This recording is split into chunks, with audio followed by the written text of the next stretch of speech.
유튜브 방송 296번째 시간이며 성경과 과학 110번째 시간을 가지겠습니다. 오늘은 모세의 기적 첫 번째 시간을 가지겠습니다. 모세의 출생과 성장. 모세는 망명하였다. 모세가 어디로 망명한 건지 우리 모두는 잘 알고 있습니다.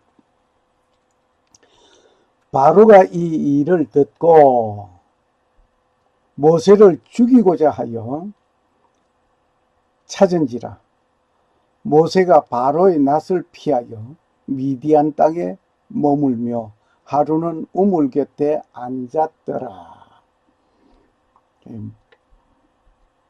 모세가 살인자가 되어서 도망을 가는 그런 일이 있었습니다.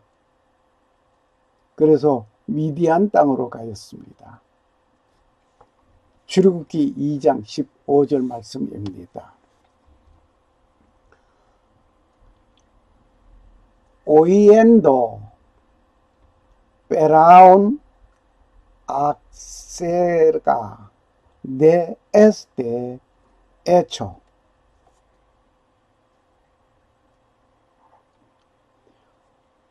procuró matar a Moisés.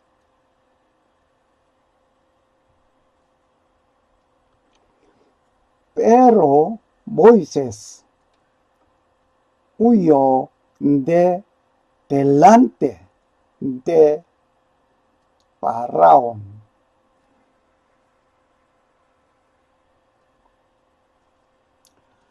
Y habitó en el tierra de Median.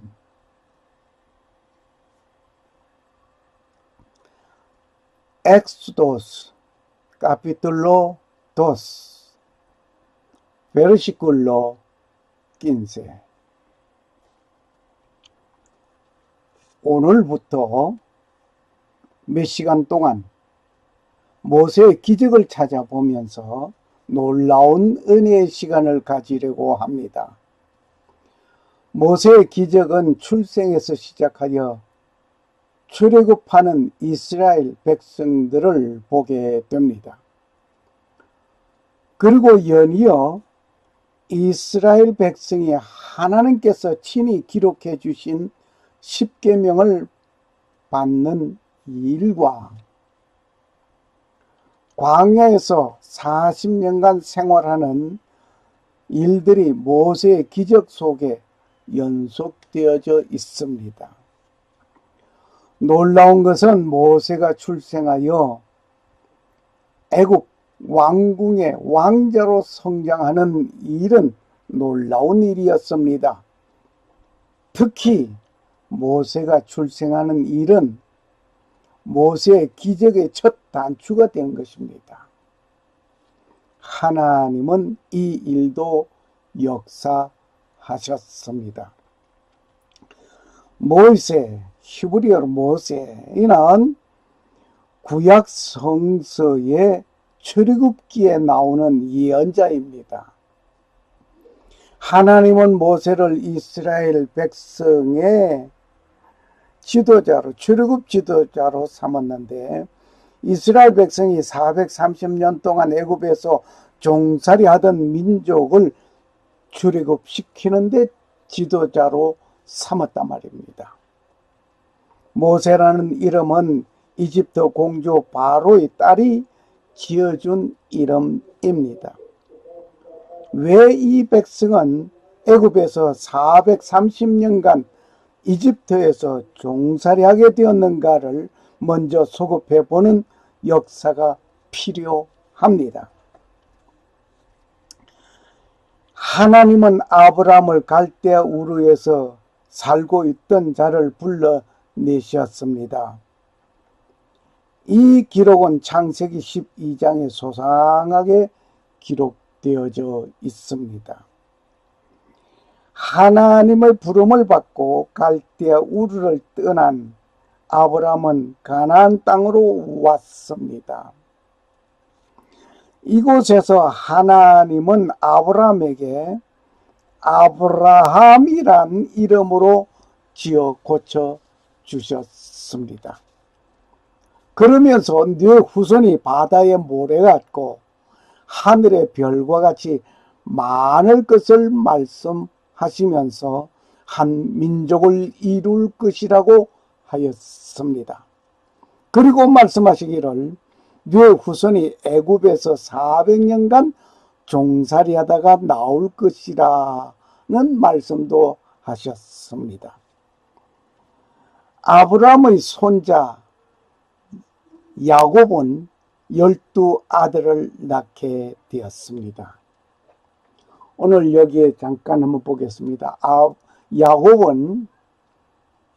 야곱의 아버지 이삭이요, 야곱의 할아버지는 아브라함입니다. 그런데 이 야곱은 두 아내를 가졌던 것이 아닙니다. 어떻게 보면 시바지 둘, 그리고 두 아내, 참 다처가 이네요. 이 야곱이 라헬을 사랑했습니다. 외삼촌 집에서 라헬과 결혼하기 위해서 라헬을 사랑했는데, 결혼하고 첫날 밤을 지나고 보니까 라헬이 아니라 레아였습니다. 라헬의 언니 레아였습니다. 외삼촌에게 항의합니다. 나에게 이렇게 속일 수가 있느냐? 그럴 때 첫째 딸을 두고 둘째 딸을 보내는 것은 풍습이 아니다. 그러니까 네가 다시 7일을 기다려라. 그리고 나서 7일 후에 내가 라헬을 주겠다. 그 대신 또 7년을 네가 봉사를 해라. 그러니 라헬을 얻기 위해서 먼저 외삼촌하고 약속을 했습니다. 무슨 약속을 했는 거 아니? 내가 7년 동안 라헬을 내 아내로 맞이하기 위해서 내가 7년 동안을 내가 이렇게 외삼촌 집에 봉사하겠다. 그랬습니다. 그래서 7년이 되어가지고 맞이했는데 라헬이 아니라 레아였습니다. 그래서 7일간을 더 기다려서 다시 라헬을 얻으면서 7년을 또 봉사합니다. 그러니까 라헬을 완전히 내 아내로 삼기 위해서는 얼마나 세월이 걸렸는가 하니 14년 7일이 걸릴 겁니다. 대단합니다. 야곱의 그 7년. 그리고 놀라운 일을 맞이한 것입니다. 라헬을 얻었지만은 첫째 아들을 얻은 것은 레아가 첫째 아들 르우벤을 얻었습니다. 그리고 둘째 아들 시몬을 얻었습니다. 셋째 아들 레위를 얻었습니다. 그리고 넷째 유다를 얻었습니다. 이렇게 네 아들을 줄줄이 레아로부터 낳았습니다. 그때에 라헬이 시셈이 엄청났습니다. 뭐 자세한 얘기는 성경에 기록되어 있는 것을 그냥 생략하고 지나갑니다. 그래서 내 몸종 빌하를 야곱에게 드려놨습니다. 시바지로. 그래서 빌하가 낳은 아들이 단이었습니다. 둘째 아들이 납달리를 낳았습니다. 그렇지만은 빌하가 낳은 두 아들이지만은 라헬이 소유하게 된 것입니다. 그러나 단이나 납달리의 친모는 빌하입니다. 뭐 시바지가 되어 어떻게 됐든 간에 빌하가 친모입니다. 이런 가운데 레아가 또 시셈이 나가지고 내 몸종 실바를 야곱에게 또 줍니다. 실바를 야곱에게 주면서 그 몸종으로 있던 실바가 야곱에게 가서 시바지로 들어갔습니다. 그래서 난 아들이 갓 아셀이었습니다. 갓과 아셀 역시 친모는 실바입니다. 뭐 행정적으로 뭐 어쩌고 저쩌고 얘기를 한다 할지라도, 내가 시바지로 갔다 할지라도 내 친아들이라 말입니다. 그렇게 하고는 레아가 또 두 아들을 낳게 됩니다. 이사갈과 스불론을 낳게 됩니다. 이렇게 되고 나니까 10번째까지 전부 레아에게는 친아들이 없습니다. 이런 가운데 라헬이 요셉을 낳게 되고, 그리고 베냐민을 낳으면서 라헬은 죽게 됩니다. 네, 이것이 야곱의 12아들이었습니다. 이러한 가운데에서 볼 때 그 중에 야곱의 아들 요셉, 11번째 아들 요셉, 요셉이라고 하는 자가 형의 미움을 받게 됩니다. 형이 요셉을 시기 질투하고 미워하게 됩니다. 뭐 자세한 얘기를 제가 여기서 할 시간이 아니기에 그냥 이 정도 하고 지나가겠습니다. 그래서 미움과 시기 질투로 인해서 요셉을 팔아버립니다. 요셉을 사간 사람은 누구가 아닌 미디안 사람이었습니다. 그래서 요셉을 사서 어디에다 팔았는가 하니, 노예 상인은 요셉을 바로의 신하 시위대장 집 보디발의 집에다가 팔아버립니다. 창세기 37장 36절 소상하게 기록되어져 있습니다. 요셉은 애굽에서 보디발의 집에서 집 총무로서 온 집안일을 맡아 일을 하는 자가 되었습니다. 큰 살림을 사는 총무로서의 일을 다 했습니다.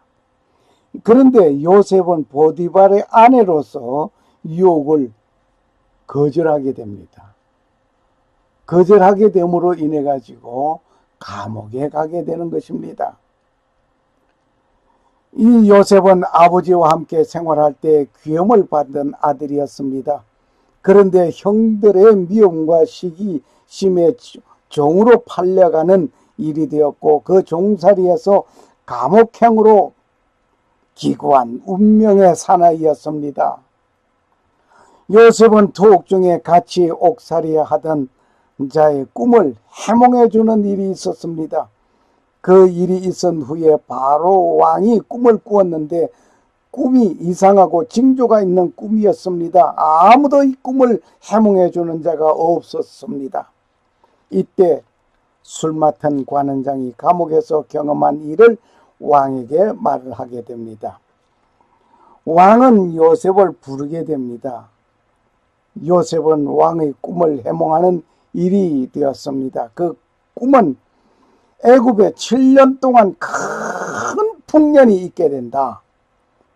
그리고 이어서 큰 흉년이 7년 동안 있게 될 것입니다. 이것을 두 번 꾸게 된 거죠. 7년 풍년의 곡식을 곡간에 저장해 두었다가 흉년에 그것을 인해서 애굽이 살 수 있는 길을 말하였습니다.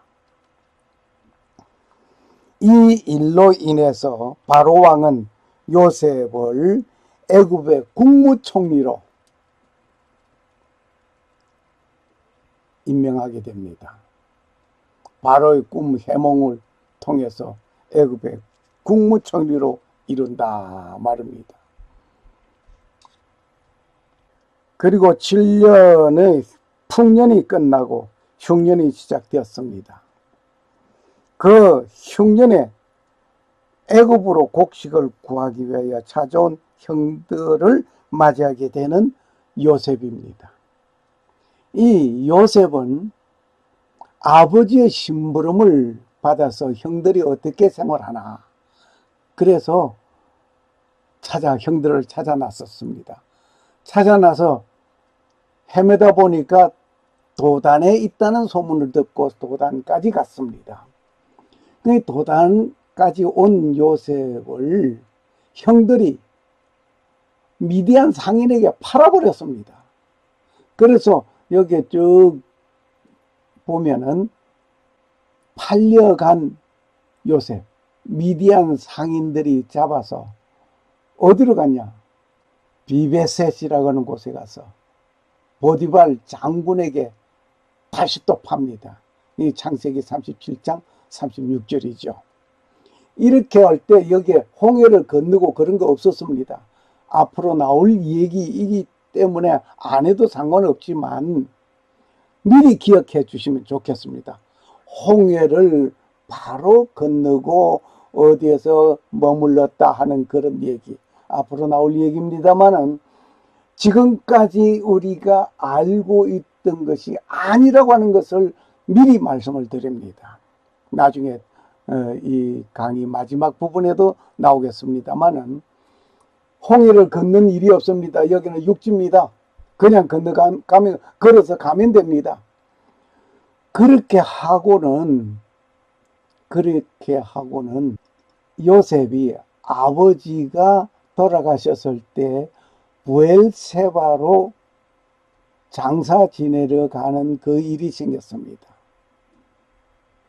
부엘세바로 장사 지내게 되는 그 일을 역시 홍해를 건너는 일이 없습니다. 그저 그냥 가면 됩니다. 왜냐? 세제 운하가 만들어지기 전이기 때문에 여기는 육지입니다. 홍해를 바로 건넜다고 하는 것은 있을 수 없는 얘기였습니다. 뿐만 아니라 이스라엘 백성들이 요셉이 아버지를 형들의 모든 식구를 이민 초청했을 때에 어디로 갔냐? 역시 고센 땅으로 가게 되는데, 고센 땅으로 갈 때 역시 여기 육지입니다.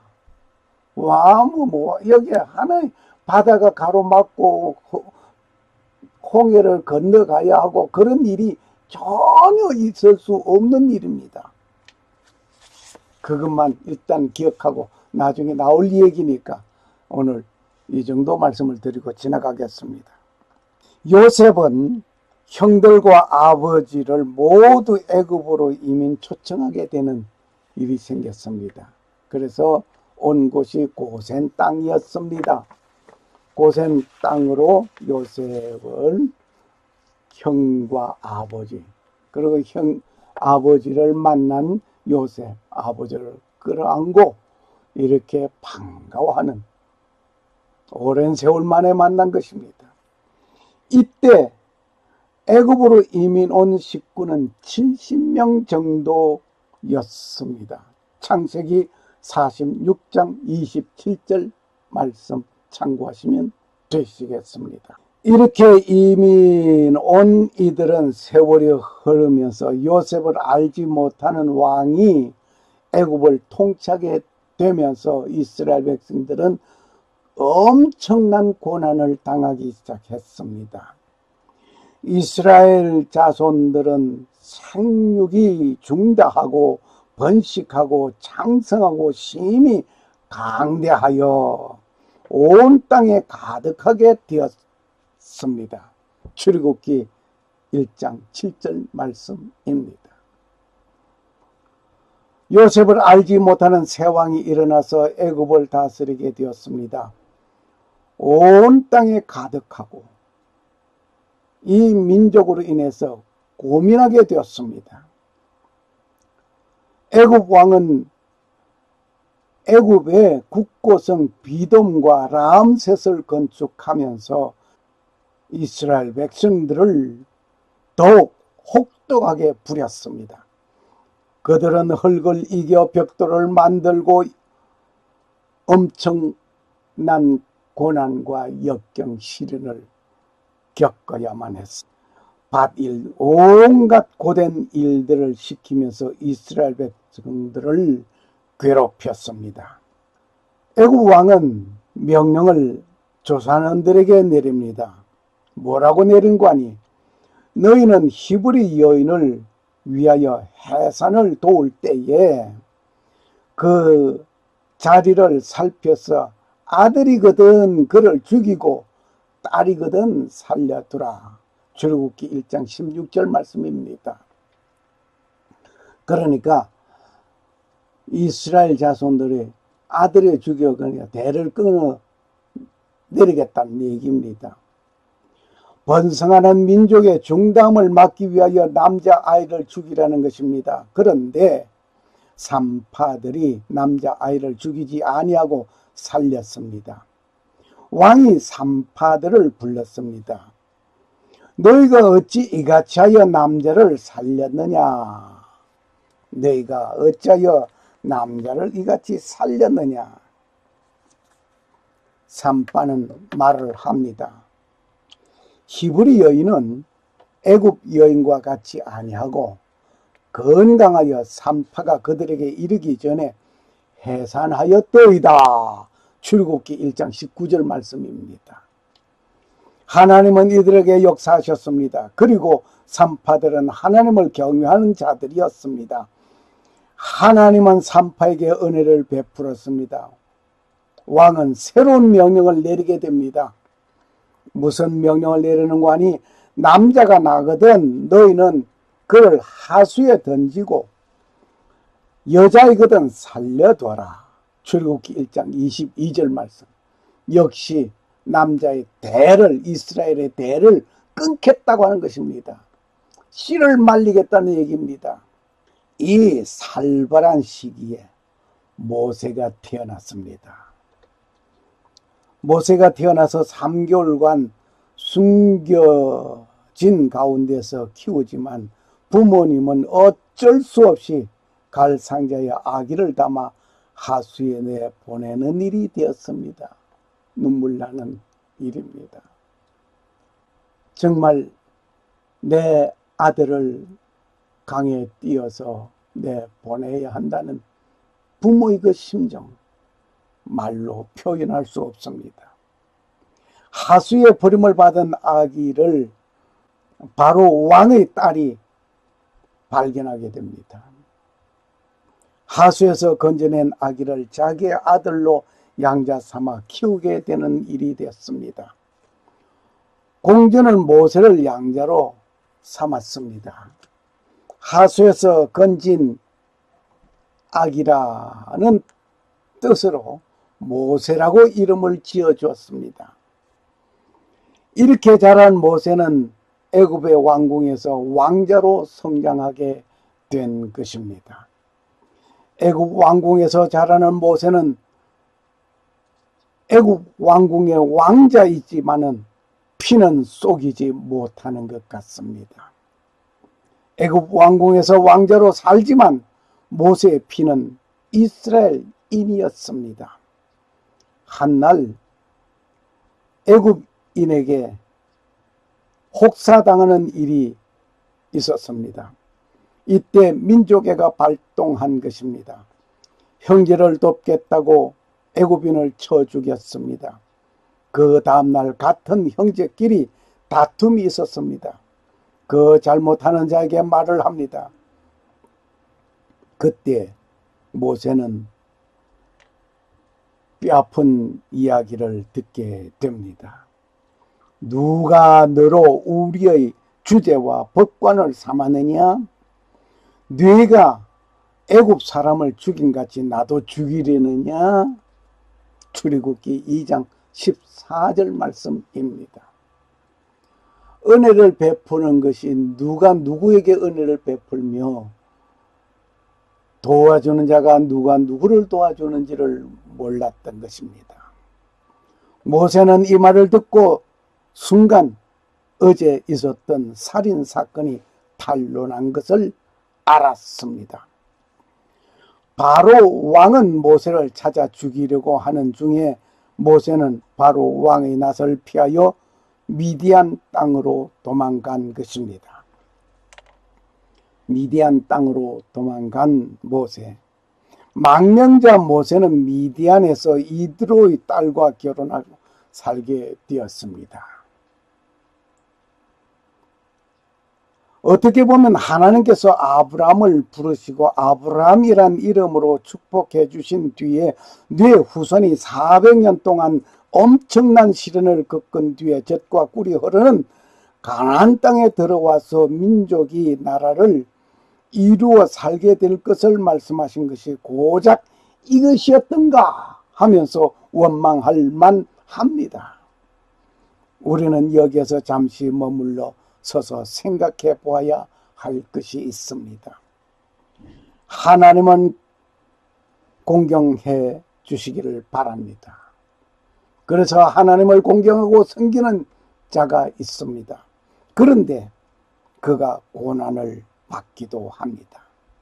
하나님을 공경하고 섬기는 자에게 어찌하여 하나님의 문제를 해결하는 듯하면 하나의 또 다른 어려움이 겹쳐지는지 걱정하십니까? 고난에 쓴 잔이 없다면 아름다운 삶의 시작이 없습니다. 분명히 오늘의 고난은 내일의 약속된 아름다움이 있습니다. 믿어집니까? 아멘. 오늘의 고난을, 오늘의 역경, 오늘의 시련, 이 모두를 그저 대수롭지 않게 지나가지 말기를 바랍니다. 오늘 공부하게 될 것은 이스라엘 백성이 애굽에서 엄청나게 민족이 번성해가는 순간 요셉을 알지 못한 왕이 애굽의 국고성 비돔과 람셋을 건축하게 합니다. 이때 이스라엘 백성을 학대하고 무참하게 아이를 죽이는 참극이 벌어졌던 것입니다. 이 사실을 고고학자가 발굴한 일이 있습니다. 그저 묻혀지고 없어진 것 같지만은 그렇지 않다 말입니다. 이 사실을 고고학자가 발굴한 일이 있는데 이스라엘 백성이 출애굽하기 이전에 어린 아이들이 학살당한 증거 말입니다. 영국의 폴린드 패트리 경은 이집트 중부 페이움에 있는 도시 가훈을 발견하게 된 것입니다. 그리고 로잘리 데이빗 박사는 그의 발굴 내용을 정리하여 발굴 보고서를 발간하였습니다.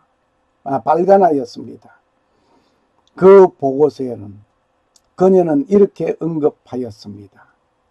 이 도시에는 상당수의 아시아인이 있었던 것 같다 라고 말을 합니다. 여기 아시아인이라고 하는 것은 유대인. 그리고 패트리는 또 다른 하나의 사실을 발굴하였습니다. 대형 나무 상자들이 가훈에 있었던 많은 가옥들의 방바닥 밑에서 발견된 것입니다. 이 상자들에는 아이들의 유골들이 담겨져 있었습니다. 이곳에는 때로는 한 상자 안에 2명 또는 3명의 유해가 발견되기도 하였습니다. 가슴 아픕니다. 로잘리 데이비드 박사님은 여자분인데 폴린드 패트리 경의 발굴 내용을 정리하여 발굴 보고서를 발간하였는데 그 보고서에 그녀에 이렇게 말했습니다. 이 도시에는 상당수의 아시아인들이 있었던 것 같다 라고 말을 하였습니다. 죽을 당시 아이들의 나이는 몇 개월 넘지 못하는 것으로 보였다 라고 발굴 보고서에서 언급하였습니다. 패트리 경은 말을 합니다. 이 모든 내용은 성경에서 쉽게 찾아볼 수 있습니다. 바로 히브리인 조사원들에게 이런 명령을 내린 바로 왕의 명령, 그리고 조사원들의 대화. 출애굽기 1장 16절의 말씀이었습니다. 페트리는 또 다른 하나의 사실을 발굴하였죠. 대형나무 상자들이 가운데 있던 많은 가옥들의 방바닥 밑에서 발견되었다. 기억하시기 바랍니다. 말하기를 가로되 너희는 히브리 여인을 위하여 조산할 때에 살펴서 남자여든 죽이고 여자여든 그를 살게 두어라. 바로 왕이 명령한 것입니다. 누구에게? 조산원들에게. 그런데 조산원들이 바로 왕의 명령을 무시해버렸습니다. 무시하고 조산원들은 하나님을 섬기는 사람으로서 이들을 보호하고 살렸습니다. 결국 바로 왕은 또 다른 명령을 하지요. 그러므로 바로가 그 모든 신민에게 명하여 가로되 남자가 나거든 너희는 그를 하수에 던지고 여자여든 살리라. 출애굽기 1장 22절 말씀입니다. 아들을 놓고 이뻐하고 기호하고 대를 이어간다고 즐거워해야 할 가정에 슬픔이 가득합니다. 가슴이 터지는 것 같습니다. 매입니다. 눈물이 나오다가 멈춰버립니다. 너무 기가 막히기에. 이스라엘 민족의 수많은 산모들의 품속에서 빼앗긴 아이들이 죽음을 당하는 것을 보면 비탄의 눈물을 삼키고 있을 것이 분명했던 것입니다. 상상이 갑니다. 지금 이러한 상황이 여러분에게 주어진다면 여러분은 어떻게 생각하시겠습니까? 달갑게 즐겁게 국가에서 왕이 명령하는 그 명령이니 내가 순종하리라고 하겠습니까? 아니면 어떻게 하시겠습니까? 그들은 죽은 아기들을 상자에 넣어 살던 집 방바닥 밑에 묻었던 것이 분명하게 보였습니다. 페트리경이 발견한 것 중에 또 하나 놀라운 것이 있습니다. 노예들이 돌연히 현장에서 그 자취를 감추었다는 것입니다. 로잘리 데이비드 발굴 보고서를 기록하고 있습니다. 제왕의 피라미드 건설 완공이 가운 주민들이 연장과 가재 도구를 일터나 집에 버려둔 채 끝내 그 도시를 떠나야 했던 이유가 아니었던가. 그것이 분명하다 말입니다. 얼마나 급하게 떠났으면 이 도구, 가재 도구, 또 공구들 이것을 정리해 놓고 갈 시간이 없이 이것은 내팽개치고 출애굽에 온전히 몰두했던 흔적들이라 말입니다. 또한 보고서는 가옥들 안에 내버려진 일상용품들의 수량 그리고 그 용도의 범위나 형태의 다양성 등이 그들의 이탈이 돌발적이며 사전에 계획된 바가 없는 것임을 암시적으로 보여준 것이라 말입니다. 여러분, 만약에 무슨 일을 하다가 공구를 들고 무슨 일을 하다가 지진이 나 흔들린다 그러면은 그 공구 챙겨서 어디 정돈해 놓고 나가겠습니까? 그럴 사이가 없습니다. 그 공구 내 던져놓고 그냥 뛰어나가게 살겠다고 뛰어나가는 것입니다. 이와 같은 현상이에요. 430년이 마치는 그날에 여호와의 군대가 다 애굽 땅에서 나왔은저 출애굽기 12장 41절 말씀. 여호와의 군대가 출애굽하는데 서둘러서 떠나기가 바빴단 말입니다. 그래서 공구고 뭐시고 다 팽가치고 이거 소용없다. 그리고 간 것입니다. 정리정돈할 것 없었던 것입니다. 오늘 모세의 기적 제1 탄에서 우리는 깊이 생각해 보아야 할 것이 있습니다. 우리가 알고 있던 그것은 가짜였습니다. 잘못 알고 있었습니다. 모세가 미디안으로 망명 간 곳은 우리가 알아봐야 하겠습니다. 어디로? 미디안으로 갔다고 그랬습니다. 미디안이 어디 있는가를 그걸 알면 되는 것입니다. 미디안 화살 표시를 따라가 보시기를 바랍니다. 미디안이 애굽 영토 내에 있는 것인가 아니면 다른 곳인가 말입니다. 애굽 영토가 지금 여기에서 지도를 보면 앞으로 수시로 나올 얘기입니다만은 홍해가 이렇게 올라오다가 뻗어 있다가 이 홍해가 양좌우로 나눠집니다. 시나이 반도를 위시해서 오른쪽으로 홍해가 있고 왼쪽으로 홍해가 있습니다. 이렇게 나눠졌습니다. 오른쪽으로 간 것은 아카바만이라고 이름을 부르고 있습니다. 왼쪽으로 간 것은 세즈 운하가 앞으로 뚫려 지중해로 연결되어 버리는 곳입니다. 자, 이것을 기억을 해 두시기 바랍니다.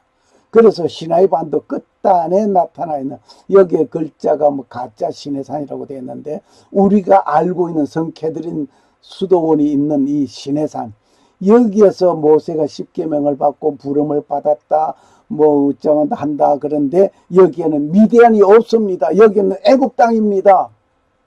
미디안이 애굽 영토 내에 있는가 아니면 다른 곳인가? 이미 다른 곳이라고 하는 것을 저는 말을 드렸습니다. 모세는 바로 왕을 피하여서 미디안으로 갔습니다.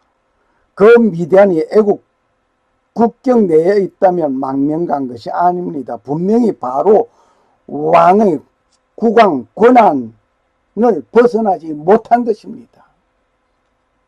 모세는 바로 왕의 얼굴을 피해서 미디안으로 간 것입니다.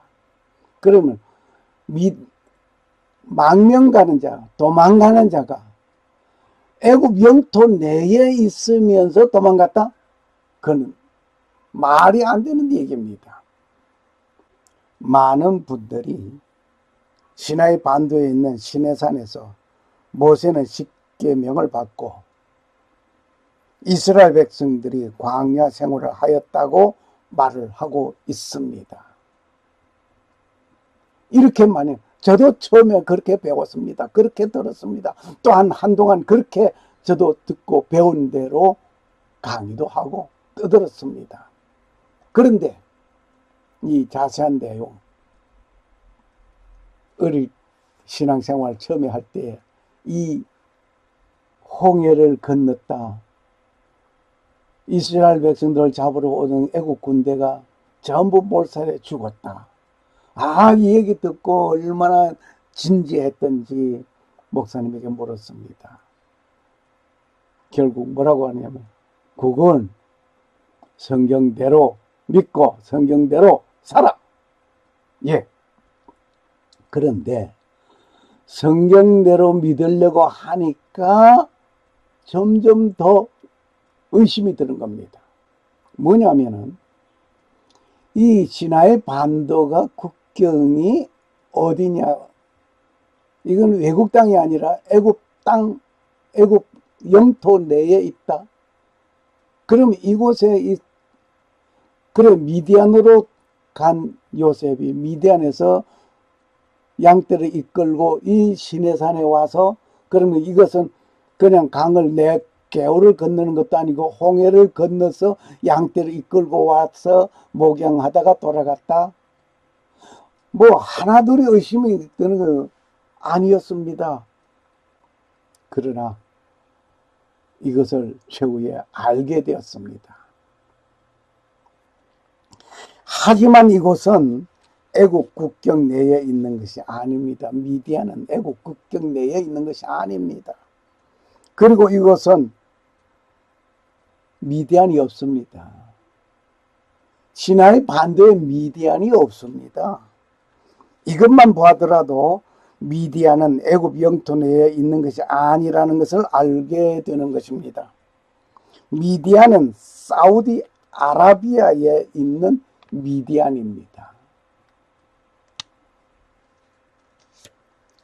시내산이 두 곳이나 있습니다. 하나는 시나이 반도에 있는 시내산입니다. 우리가 보는 이곳 가짜 시내산이라고 제가 써놨습니다마는 이곳이 시내산, 많은 사람들이 이곳이 시내산이라고 알고 있습니다. 지금도 이곳으로 성지순례단을 이끌고 와서 이곳에서 모세가 십계명을 받은 곳이며 이스라엘 백성들이 이곳에서 머무는 곳이라고 말을 하고 있습니다. 저 역시 이곳 그렇게 배웠습니다. 이곳에 성케드린 수도원이 또 있습니다.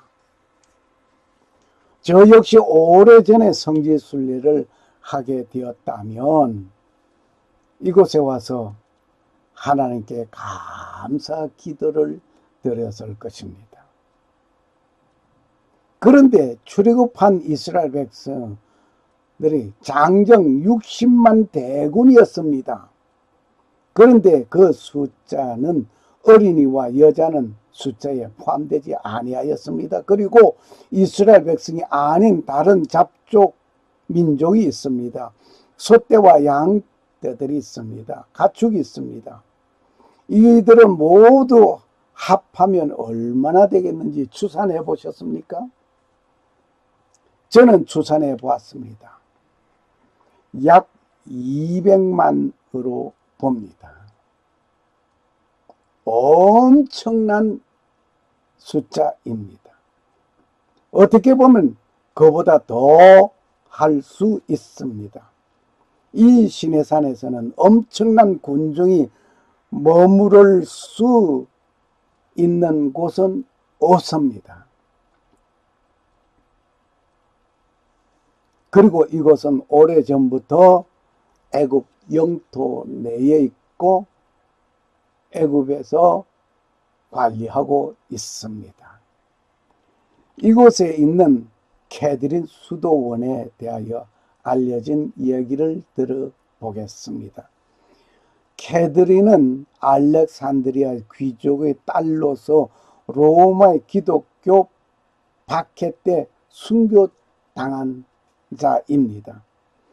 전설에 의하면 수레바퀴에 매달아서 죽이는 바퀴형을 받았는데 오히려 바퀴가 부서져 버렸습니다. 그로 인해서 부서진 바퀴에 다시 매달 수 없어서 참수형을 시켰다. 목을 떼는 작업이란 말입니다. 형을. 그런데 천사가 그 시체를 시내산으로 옮겨갔다. 그리고 난 후에 800년, 주후 800년경에 한 수도사가 유골을 발견하였는데 그것이 케드린 것으로 추정하여 성 케드린 수도원이라는 별명을 붙이게 되었다고 합니다. 이 수도원은 2003년에 유네스코 세계 유적지로 등록되어 그 역사적인 가치를 명실공히 인정받게 된 것입니다. 수도는 금요일과 주일을 제외한 날에 9시부터 12시까지 일반에게 공개되는데 볼 수 있는 곳이 극히 제한되어 있어 아쉽기는 합니다. 그리고 수도원 경내에 모세가 시내산에 입산하여 하나님의 부름을 받을 때 불타는 나무가 불꽃에도 불구하고 타지 않았다는 잠목이 있던 곳 예배당이 자리 잡고 있다는 것입니다. 그 외에 많은 이야기들이 있습니다. 보는 이 나무가 바로 모세가 하나님의 부름을 받을 때 불타지 않는 나무, 불은 붙었는데 타지 않은 나무라고 말을 하면서 얘기하고 있습니다. 이들의 집이라든지 모세의 샘 이야기 등이 모두 이곳에는 없습니다. 다른 얘기들입니다. 그러니 거짓말이요, 가짜 얘기들입니다.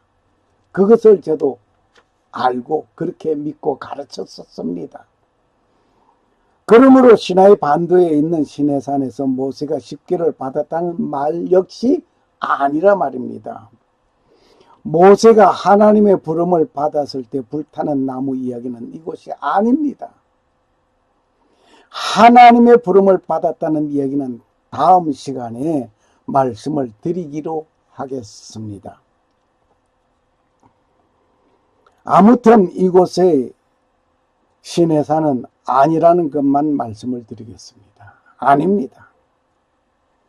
그렇다면 진실된 시내산은 사우디아라비아 시내산입니다. 모세가 망명 간 곳은 미디안입니다. 그 미디안이 사우디아라비아에 시내산이 있습니다. 이 미디안은 애굽 영토가 아닙니다. 사우디아라비아 국입니다. 홍해를 건너야 합니다. 사우디아라비아는 시나이 반도 동쪽에 있는 곳입니다. 미디안과 시나이 반도 사이에는 홍해가 있습니다. 모세는 미디안에 가서 이드로의 집에서 처가살이 하면서 40년간 목동으로 생활을 하였습니다.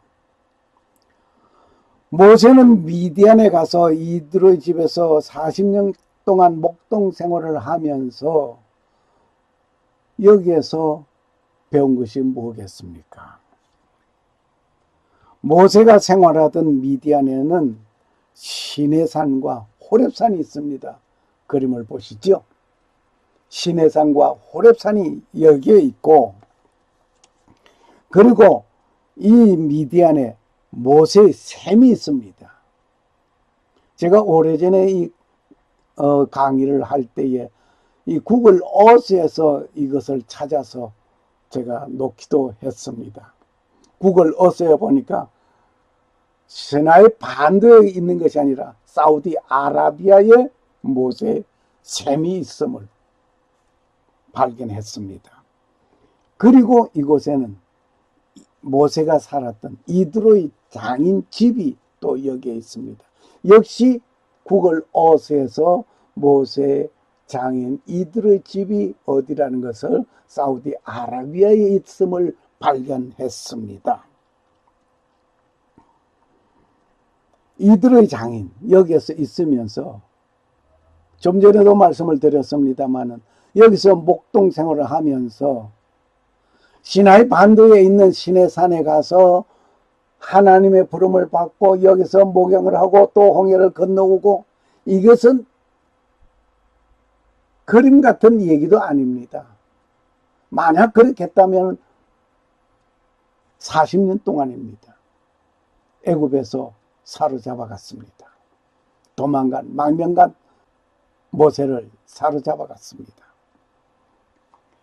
만일 모세가 시나이 반도에 있는 시내산에서 하나님의 부름을 받은 일이 있었다면 미디안으로 망명가서 이드로 양떼를 이끌고 시내산으로 양떼를 이끌고 목양할 수 있겠는가? 한번 여러분 의심하고 던져봤습니까? 모세는 애굽 왕 바로의 눈을 피하여서 도망한 망명자입니다. 모세가 시나이 반도에 있는 시내산이라면 망명한 것이 아니고 바로 왕의 군대가 사로잡아 갔을 것은 분명한 것입니다. 모세는 40년간 이곳에서 양떼를 이끌었죠. 이곳에서 양떼를 이끌고 이 시내산에서 오가며 모세의 샘에서 물을 먹고 이들의 집에서 장인 이들의 집에서 생활하면서 이곳에서 하나님의 부름을 받고 이곳에서 하나님의 부름을 받고 다시 이 애굽으로 와서 이스라엘 백성들을 이끌고 이곳으로 와서 이곳에서 십계명을 받은 곳이 이 사우디아라비아 시내산입니다. 더 이상 다른 곳을 얘기하지 마시기를 바랍니다. 하나님이 그 고통 소리를 들으시고 아브람과 이삭과 야곱에게 세운 그 언약을 기억하사 이스라엘 자손을 구원념하였더라. 출애굽기 2장 24절에서 25절 말씀입니다. 이 미로 디오스 아로스 이호 데 이스라엘 y los reconoció. Éxodos 2, versículo